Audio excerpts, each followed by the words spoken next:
Halo semuanya. Hai. Asik.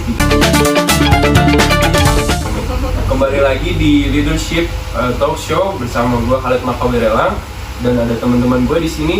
Mungkin boleh diperkenalkan dulu. Oke, gue Erlangga Muhammad Prima Prasetya dari 2SM4. Gue Monika Natalia dari 2SM4.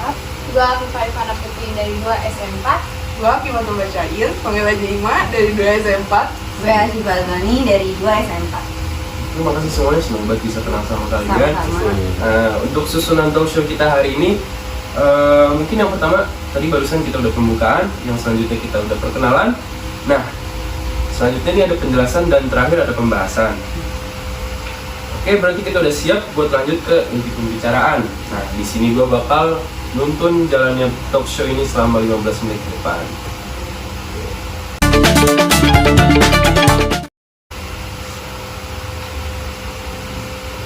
Yang pertama, mungkin gue mau nanya, ada nggak sih dari salah satu dari kalian yang ngerti penjelasan tentang leadership itu apa sih? Gue mau bantu jawab. Oke, boleh Jadi, kita. mungkin dari di sini masih banyak yang nggak tahu kan apa sih leadership itu. Jadi gue mau jelasin di sini kalau leadership itu adalah keterampilan untuk mempengaruhi, memotivasi, dan mengarahkan orang lain untuk melakukan hal-hal demi mencapai tujuan tertentu. Leadership juga bisa didefinisikan sebagai gaya kepemimpinan seseorang. Nah, pastinya setiap orang memiliki gaya masing-masing dalam memimpin kan. Nah, yang pastinya juga nggak sama orang lain. Tentunya tergantung pada karakter dirinya masing-masing kan. Nah, masing-masing orang juga kan belum tentu bisa menjadi seorang pemimpin yang baik nih. Dalam sebuah tim, peran sikap kepemimpinan itu penting banget nih untuk mengarahkan dan melakukan koordinasi kepada semua orang yang terlibat dalam tim tersebut untuk mencapai tujuan bersama-sama. Mungkin kebanyakan orang juga masih bingung ya, apa sih bedanya leadership sama leader? Jadi leadership sama leader itu beda.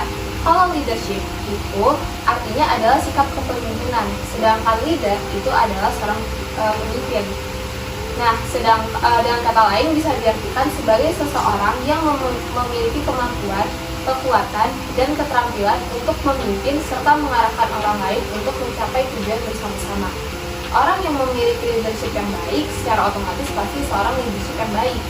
Namun, gak semua leader itu mampu untuk menjadi seorang leadership yang baik. Banyak orang yang salah mengartikan sikap leadership yang baik.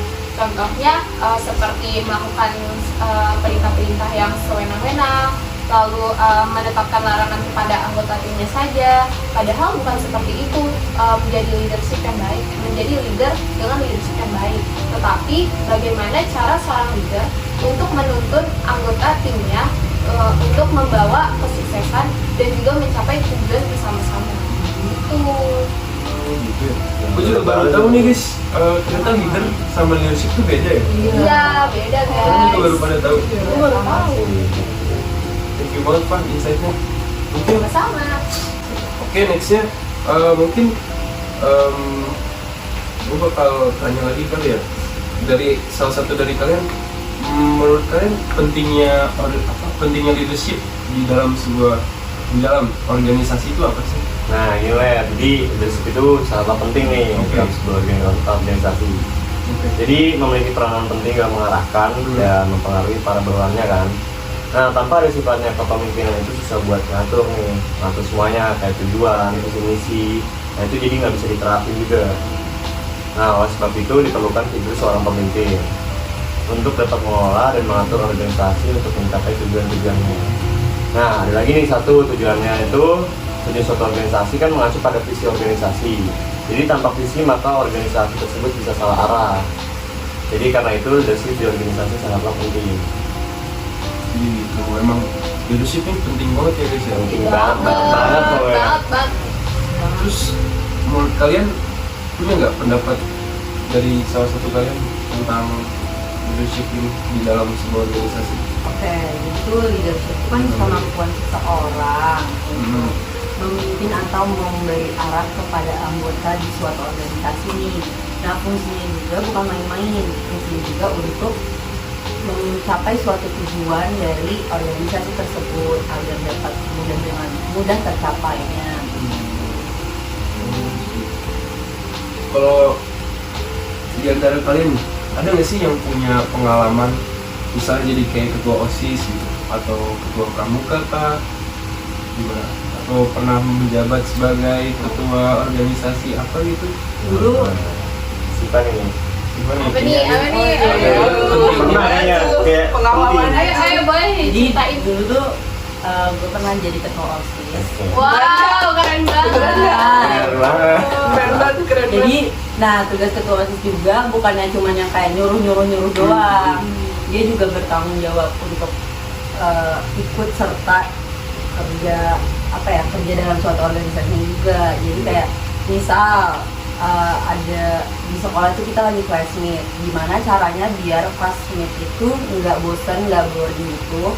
Ya caranya adalah membuat suatu acara kayak lomba-lomba atau pensi gitu. Juga misalkan nih jam belnya masuk sekolah itu tuh ketua OSIS juga bisa membuat suatu bukan hukuman suatu Kayak tindakan gitu. tindakan yang untuk yang telat masuk mendisiplinkan, dan itu juga bukan buat si ketua OSISnya doang, tapi juga buat si anggota OSISnya juga. Tapi lu kayak pernah punya pengalaman unik gitu nggak selama lu menjabat sebagai ketua OSIS? Apa ya pengalaman uniknya? Ya ini sih, ketua OSIS tuh nggak boleh yang namanya menyelewengkan Wewenang. ya wewenangnya. Nanti bisa ya kalau pertama bisa dihukum atau nggak bisa dikeluarkan dari OSIS. Kayak yang tadi dijelasin sama Viva ya, nggak boleh semena-mena.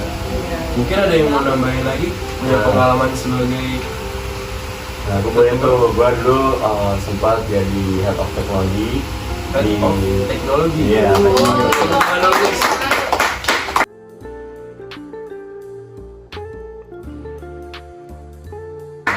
head of teknologi di organisasi education. Nah, di sana tuh gue sebagai kepala IT dan harus mengatur dari bawahan divisi kan. Nah, jadi di situ ya itu emang banyak banget, dari yang buat website dari tampilan, dari front end, terus back end, terus ada juga IT supportnya buat nanti ngurus jaringannya segala macam. Nah, di situ memang dikasih wewenang kan untuk semua buat mengatur sesuai timeline, terus komunikasi juga harus benar-benar enak buat ke atasan. Itu sebenarnya kalau misalnya gue nggak nerapin kayak jiwa kepemimpinan, itu benar-benar susah banget buat ngatur itu semua. Jadi itu penting banget tuh. Lu kalau di selama menjabat nih sebagai head of teknologi, pernah nggak sih punya pengalaman unik selama lu menjabat? Pengalaman unik. Nah, gue dulu sempet tuh ada pengalaman unik. Jadi waktu gue menjabat jadi kepala teknologi itu, sebenarnya gue belum punya skill dari mulai ngebuat website, terus buat mimpin. Cuman di situ gue belajar banget gimana caranya gue dari buat website, ngundurin website, dari segala macam, bener-bener dari nol banget. Bisa lah ya ngajarin kita. Boleh. Nah, gue juga mau nanya lagi nih, tambahan dikit mungkin kali ya. Gimana cara lo ngatasin nih? Kan komunikasi itu penting banget ya di dalam suatu organisasi. Dan miskomunikasi itu pasti ada kan? Pasti. Itu gimana cara lo menghadapi masalah seperti itu? Ada yang bisa jawab mungkin? Tentang Atau Prima lagi mungkin mau jawab? boleh gua. Nah, kalau buat untuk komunikasi ini kan bisa juga pakai WhatsApp atau bisa juga pakai Notion gitu kan. Nah, itu komunikasi itu memang beneran penting, dan memang kalau lupa kan bisa miss kan. Yaitu ada juga fitur dari Notion yang bisa nyimpen semua catatan-catatan yang harus dikomunikasikan gitu. Jadi sebenarnya sih kita harus cari tahu sih alat yang pas dan buat kenyamanan kita gitu. Gue juga mau nambahin dikit nih. Boleh. Jadi pentingnya miskomunikasi itu juga buat ngatur kekompakan di antara pemimpin sama anggotanya. Jadi nggak mentang-mentang pemimpinnya di atas, dia tuh nggak yang selalu harus tahu apa yang dilakuin sama anggotanya, kayak harus nanya terus gitu. Tapi anggota juga bisa nanya ke pemimpin gitu. Jadi saling bertanya, jadi saling bertukar informasi. Dan kalau misalnya kalau di organisasi itu biasanya kan setiap saat tuh ada rapat rutin, rapat bulanan, itu juga juga salah satu contoh buat ngatur biar nggak diskomunikasi. Berarti di sini kesimpulannya miskomunikasi itu nggak selamanya buruk ya guys ya. Iya, Masih benar banget. ada pelajaran juga yang bisa kita ambil dalam miskomunikasi. Thank you. Nah, selanjutnya nih, mungkin penerapan kali ya di dalam organisasi, penerapan leadership. Ada yang mau berpendapat mungkin? Menurut gue penerapan leadership dalam organisasi tuh kayak lu harus bisa menjadi pelatih sama ke anggota lu. Jadi anggota lu tuh kayak nggak lost, kayak nggak tahu apa-apa gitu. Jadi lu harus bisa melatih dia kayak apa sih, lu harus bisa ini, dan sini gue ajarin gini-gini, gitu, jelasin. ngebimbing gitu Ya, kali ya. ngebimbing ya. Terus bisa jadi gimana ya?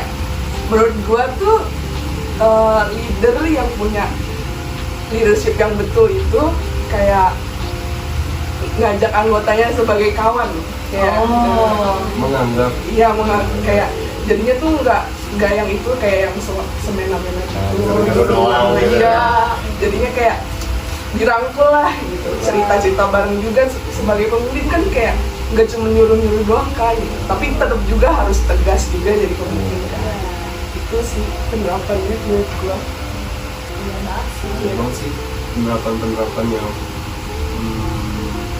memang dibutuhkan di Iya, dalam organisasi. Mungkin selanjutnya ada kali di antara kalian yang mau nambahin, kan tadi sudah penerapannya ya. Terus berikutnya mungkin contoh-contoh leadership di dalam organisasi. Kita mau nambahin. Boleh. Sebelumnya gue mau nambahin pendapat itu ya, apa pentingnya kepemimpinan organisasi. Iya. Jadi kan kepemimpinan organisasi itu artinya kemampuan seseorang dalam memimpin sekelompok individu untuk menjalankan tugas organisasi kan. Nah jadi setiap organisasi itu penting adanya kepemimpinan supaya organisasi tersebut dapat berjalan dengan baik. Nah kalau untuk sifat-sifatnya sih dari seorang leadership itu harus yang pasti jujur dan adil. Terus dia harus bisa menerima keputusan setiap orang. Dia harus bisa juga mengambil keputusan. Terus memiliki target dan tujuan atau visi-visi yang jelas.